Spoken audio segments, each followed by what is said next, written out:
Si la cultura es el movimiento del espíritu en libertad y la respuesta a nuestras necesidades terrenales y espirituales, como quería Alfonso Reyes, la cultura, como la vida, no está quieta, viaja por la geografía y a través del tiempo. Es el repertorio de lo humano en movimiento, su tierra firme que a donde vaya, lleva, el río en el que navega, la playa donde arriba, el viaje de las personas hasta el último aliento. Las ondas de otras culturas ensancharon paulatinamente la nuestra durante centurias, hicieron al mundo más habitable.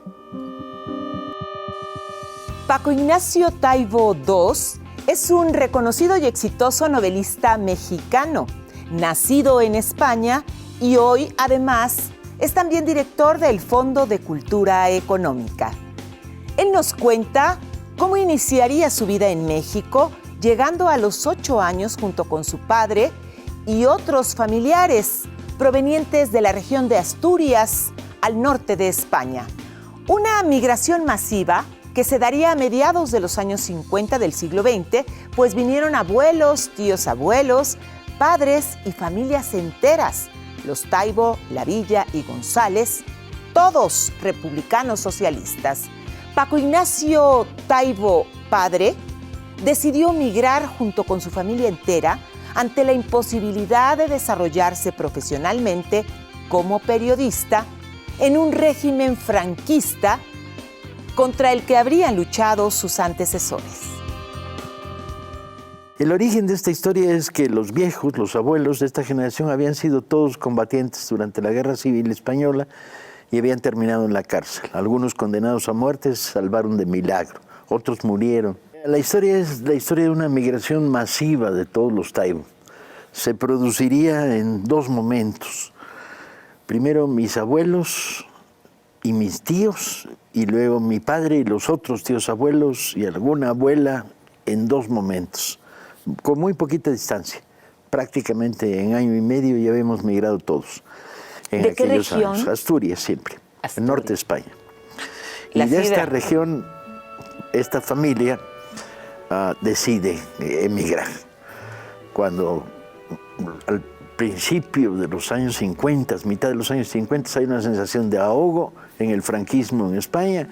Mi padre no puede crecer como periodista, está atrapado y se van poniendo de acuerdo todo el clan Taibo para emigrar.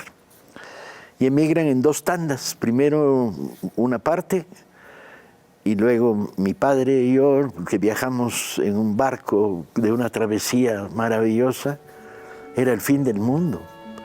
Sale del norte de España, en Gijón, se va a Galicia, baja por Portugal, llega a Cádiz, cruza las Islas Madeiras, sube a Nueva York, baja a La Habana y llega a Veracruz. Para mí la sensación es el fin del mundo, 30 días de viaje, en un barco que combinaba pasajeros y carga. Entonces transportábamos, porque eran los últimos meses del año, sidra, champanada y turrones, aparte de ciudadanos. Vivimos los últimos momentos de la Revolución Cubana en La Habana y llegamos a México. ¿Por qué México? Bueno, era muy claro, había 2 posibles destinos por una migración de una familia republicana, socialista y anarquista como era la mía.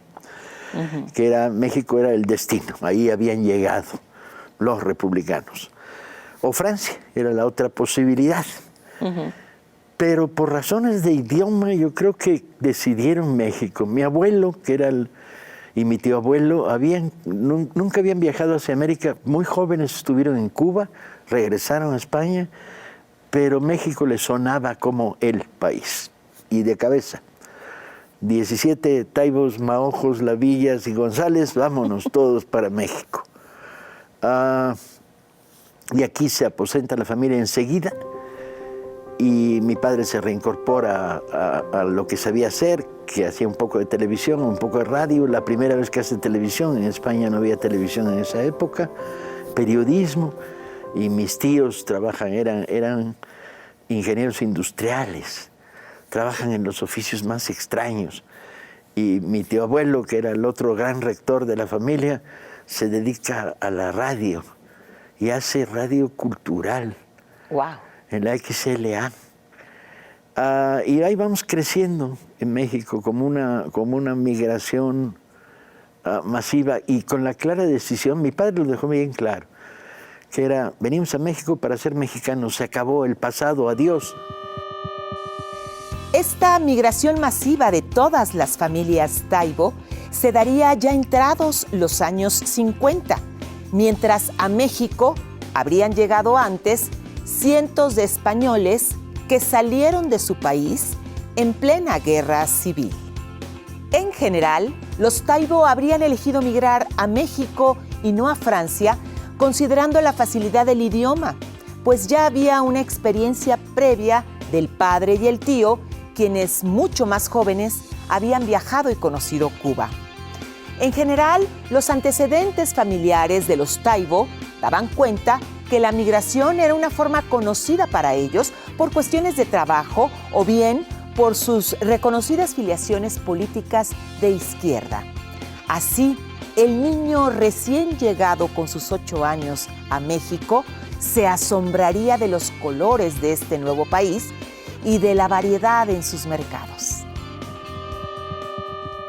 Pero además yo venía de una tradición migrante. Mi origen familiar es obreros checos que soplaban vidrio, que emigraron a España, a Galicia y luego pasaron a Asturias. Un marinero italiano que desembarcó, naufragó, dejó un hijo tirado y se fue. El Malocchio de mi segundo apellido. Mis padres habían sido exilados políticos en Francia y en Bélgica durante la Revolución del 34 en España. O sea, yo venía de una tradición de familia migrante, no me inquietaba. Y ahí porque desde los orígenes yo no solo era niño de izquierda, sino internacionalista. Es muy interesante. Llegan finalmente y la familia no cambia formalmente su vocación. Hablabas de tíos ingenieros, hablabas de un padre que se incorpora a una naciente industria de la televisión, sí, ¿no? O de la comunicación, de la radio sobre todo. Ya estaba floreciente la radiodifusión. ¿Es así? Sí. Sí, trae aprendizaje personal, cultural. Mi madre viene de una familia proletaria de costureras de barrio duro, que se quedaron sin hombres porque la guerra los mató, los encarceló, todos ellos anarquistas. Uh-huh. Y mi madre siguió siendo costurera en México durante los primeros años de nuestra estancia. Pues en las tardes hacía tallercito y mi madre a coser y a bordar. Mi tía abuela era gran cocinera y yo aprendí a cocinar ahí. Y era fundamental las lecciones de cocina. Cuando no jugaba con la escoba duelos de espada, me ponía a vigilar que los huevos fritos salieran redondos. Pero en tu caso, ¿qué edad tenías? ¿Cómo vivió ese niño la llegada a una costa diferente después de tener ya muchos puertos recorridos? 9 años y todo era nuevo. Las toronjas, no había toronjas en España. La tele, maldición. Los mercados. Los mercados. ¿Cómo eran para ese niño? De puro color. Y además todo era descubrimiento y todo era interesante. Pero hay un proceso muy duro, que es cuando tienes 9 años tienes que aprender que los ríos no son el Ebro, sino el Grijalva. Y tienes que aprender que la consagración de la primavera tiene que ver con el nacimiento de Juárez. ¿Quién era Juárez? O sea, tienes que reaprender todo. En términos de educación básica. Claro. ¿Cómo fue la diferencia de ese paisaje? Me imagino Asturias, una zona muy verde, muy ecológica, y llegar a una ciudad con calles trazadas, con mucho más, digámoslo así, sistemas de comunicación. A mí me gustaba porque era grande. Y conforme fui creciendo, parte de mi aprendizaje político y cultural fue descubrir la Ciudad de México, los barrios obreros de Lavallejo, Azcapotzalco, los límites en el sur. ¿A dónde llegaron a vivir? Nos mudamos a la calle Gavino Barreda, en los límites con el Parque de la Madre, que se volvió el parque de mis juegos de fútbol. O sea, siempre permanecimos en la San Rafael, hasta que al paso de los años nos movimos hacia la Condesa, o la Roma Sur más bien, uh-huh. Por razones de nada, porque les gustó a mis padres, ya entre toda la familia se ganaba el suficiente dinero, pues se ganaba colectivo. Hasta yo aportaba mi beca de 100 pesos que me daba la SEP. en secundaria. En ocasiones, adoptamos a nuestro estilo de vida palabras que quizás no sabemos del todo su origen. Solo las usamos, sabemos su significado, pero no sabemos de dónde vienen. Tal es el caso de la expresión ¿qué hubo? O ¿qué húbole? Es la contracción de ¿qué hubo? Pues en México lo modificamos de forma coloquial, ya que su significado es en pocas palabras un apretón de manos y un abrazo para saludar a un amigo, pues la calidez es un signo de identidad de todo mexicano.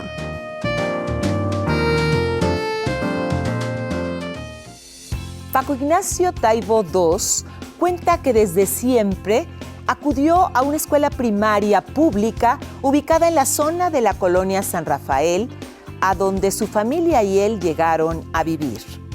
Sus compañeros le apodaban Gachupín por su natural pronunciación de la C, pero igual convivió con niños hijos de comerciantes y profesionistas de una clase media que emergía en aquel México de los años 60. Luego cuenta que en la secundaria entraría en contacto con otros estudiantes, hijos de exiliados judíos, japoneses e incluso mexicanos migrantes del interior, como 2 compañeros norteños y otro oaxaqueño que hablaba incluso en lengua originaria.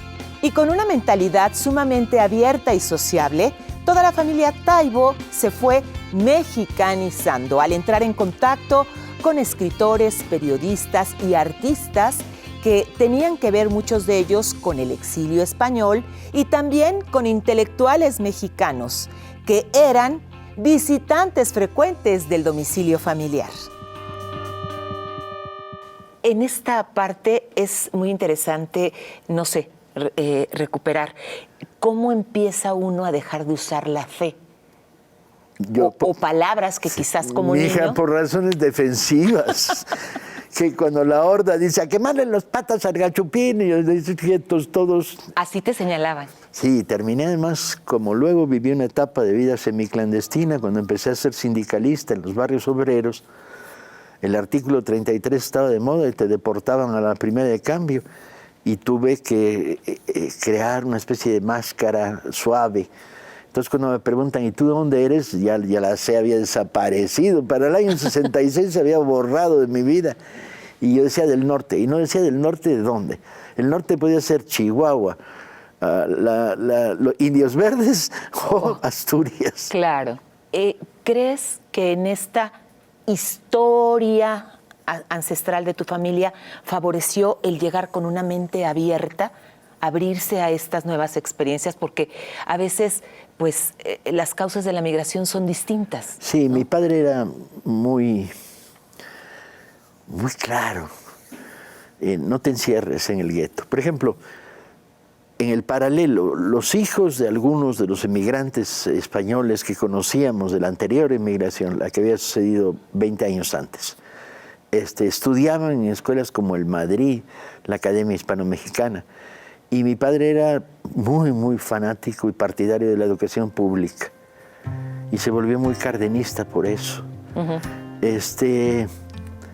Y entonces había una voluntad de mexicanizarse. Lo que pasa es que era relativa, porque al mismo tiempo había mucho contacto.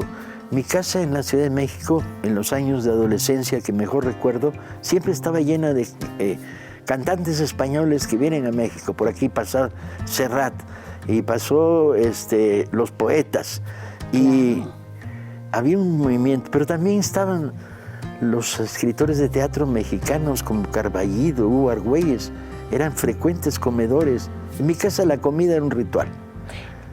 ¿Eso tiene que ver con que de la comunicación y del periodismo de tu padre haya de alguna manera declinado sus herederos en la literatura, en los medios? Sí, y también con un factor político, que es, viniendo de una familia muy de izquierda, por ambos lados, en el contacto con la realidad mexicana, los adolescentes nos volvimos muy de izquierda y éramos activistas, socialistas, uh-huh, aquí y allá, movimiento sindical, cultura, etcétera, etcétera. Y eso te mexicanizaba, porque rápidamente pues, descubrías a Efraín Huerta porque lo tenías en la sobremesa leyendo poesía en mi casa, o a Víctor Rico Galán, y te mexicanizaba un montón.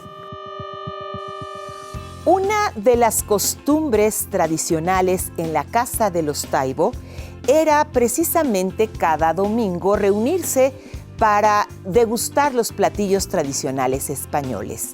Ahí estaban la fabada, la paella valenciana o, por qué no, el cocido madrileño.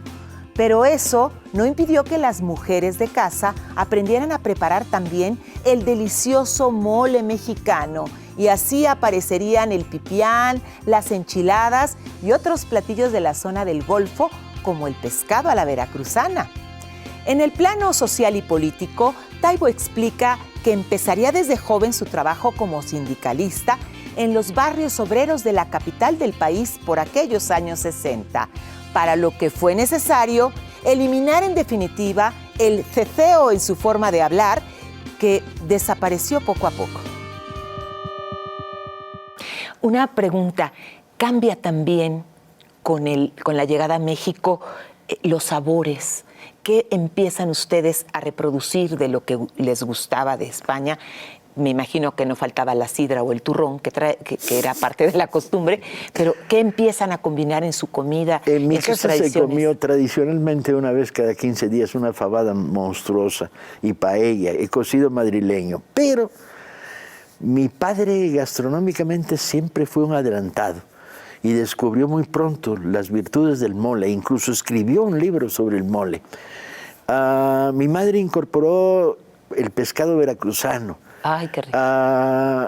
Y mi casa siempre fue una simbiosis gastronómica de todas las experiencias culturales. Mi tía abuela, que era gran cocinera, había estudiado como un chef francés en un restaurante de pueblo, pero traía 4 o 5 recetas gloriosas. Y mi madre agarraba de todo, aprendía de todo. Entonces rápidamente se mexicanizó. Pero además las relaciones de mi padre, como que escribía artículos sobre gastronomía, etcétera, le permitieron estar en contacto con algunos de los mejores cocineros de la Ciudad de México. Tenía magníficas relaciones con el mesón del Cid, y entonces el cochinito se incorporó a la comida familiar. Claro. Tenía relaciones con lugares como donde se hacía comida mexicana. Y entonces aparecieron el pipián, las enchiladas. O sea, era un batiburrillo. Afortunadamente yo crecí en una casa donde los gastrónomos mandaban y los dragones gozaban.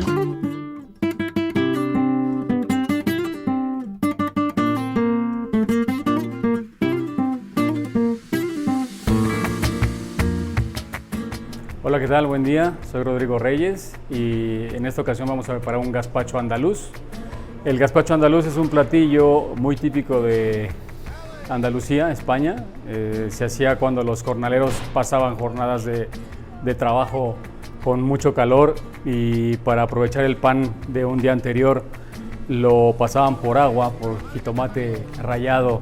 Este platillo lleva, la base es jitomate, pimientos, pepino, cebolla, ajo, un poquito de vinagre para hacerlo más fresco, aceite de oliva, que el aceite de oliva no puede faltar en la cocina española, y para espesarlo un poco de pan, como ya dijimos, pan para aprovechar el día anterior. Luego de guarnición le podemos poner lo que queramos. En esta ocasión vamos a poner cebolla morada por el color, me gusta mucho, pepino, pimiento rojo, pimiento verde y un pedacito de pan brioche que hacemos aquí nosotros en Pelayo.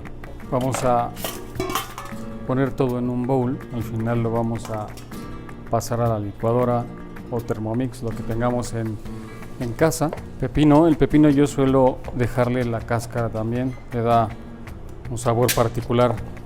Ya tenemos nuestra verdura, lo vamos a alinear con un poco de aceite de oliva, un poco de vinagre, en este caso es de manzana, vinagre de manzana, no nos puede faltar el ajo, y un poquito de sal.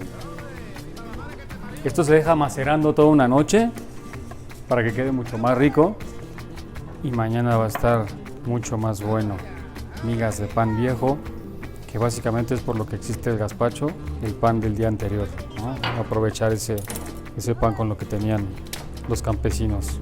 Si tienes prisa por hacer un gazpacho, no debería haber prisa, pero Si tienes alguna prisa, lo que puedes hacer es licuarlo con hielo, un poquito más de pan y va a quedar algo fresco. Entonces, lo que nosotros hacemos es la guarnición, un pedacito de pan brioche, un poco de pepino, cebollita morada que le dé un poquito de color, pimiento rojo y verde. Y los ingredientes tienen que ser muy frescos, de muy buena calidad para tener un muy buen gazpacho. Esta es cocina tradicional, pero lo pueden hacer de lo que quieran. Siempre para terminar un plato frío en la cocina española utilizamos aceite de oliva extra virgen y servimos nuestro gazpacho. Y nada, pues a disfrutar.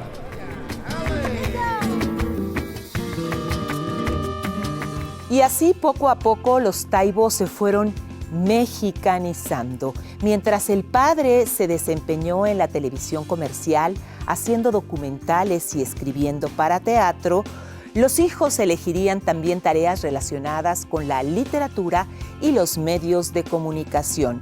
Y la prueba de que se adaptaron rápidamente es que el abuelo no tardó en ser seguidor del equipo Toluca de fútbol, mientras que el padre de Paco Ignacio y él mismo junto con la familia se volvieron aficionados del equipo Pumas, y todo ello para apoyar también políticamente el movimiento del 68 en México. ¿Cómo fue vivir ya tu experiencia en esta parte de dejar de ser el hijo del señor Taibo que vive en la Condesa o algo? ¿Cómo fue empezar a crear tu propia personalidad? Muy rápido, porque a partir de la prepa mi vida política era de una gran intensidad y yo vivía el barrio. Y muy pronto me separé y me fui a vivir solo y luego me casé. Y luego hice independencia rápidamente y empecé a conocer el país gracias a mis actividades como sindicalista, organizando sindicatos democráticos en León, Guanajuato, en Chihuahua, en Puebla,